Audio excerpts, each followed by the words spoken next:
बिस्मिल्लाहिर्रहमानिर्रहीम। अस्सलाम वालेकुम। 9 जून 2022 पाकिस्तान, इंडिया और बांग्लादेश पैसे भेजने वाले भाई पहले वीडियो देख लें ताकि आपको पता चल सके कि आज सऊदी अरब के किस बैंक का रियाल रेट सबसे अच्छा चल रहा है।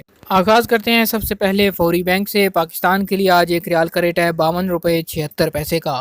इंडिया पैसे भेजते हैं फौरी से, एक रियाल का रेट मिलेगा 20 रुपये 41 पैसे का।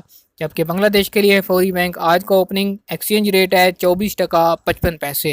इंजाज बैंक की बात करें तो पाकिस्तान के लिए आज इंजाज बैंक एक रियाल का ओपनिंग एक्सचेंज रेट है 52 रुपये 75 पैसे का। इंडिया पैसे भेजते हैं इंजाज बैंक से, एक रियाल का रेट मिलेगा 20 रुपये 38 पैसे का। और बांग्लादेश के लिए इंजाज बैंक आज का ओपनिंग एक्सचेंज रेट है 24 टका 32 पैसे। तहवील अल राजी का आज का पाकिस्तान के लिए एक रियाल ओपनिंग रेट है 52 रुपये 63 पैसे का। इंडिया पैसे भेजते हैं तहवील से, एक रियाल का रेट मिलेगा 20 रुपये 42 पैसे का। और बांग्लादेश के लिए तहवील अल राजी आज का ओपनिंग एक्सचेंज रेट 24 टका 19 पैसे। STCP एप्लीकेशन की बात करें तो पाकिस्तान के लिए आज का रेट है 52 रुपये 87 पैसे का। इंडिया पैसे भेजते हैं STC से, एक रियाल का रेट मिलेगा 20 रुपये 39 पैसे। और बांग्लादेश के लिए STC पे ऐप एक रियाल का ओपनिंग रेट 24 टका 43 पैसे। आज तक के लिए इतना ही। मजीद खबरों और न्यूज़ अपडेट्स के लिए देखते रहिए MGH स्टूडियो। सब्सक्राइब कीजिए, घंटी का बटन दबाइए ताकि रोज़ाना की वीडियोज़ आप तक पहुँच सकें।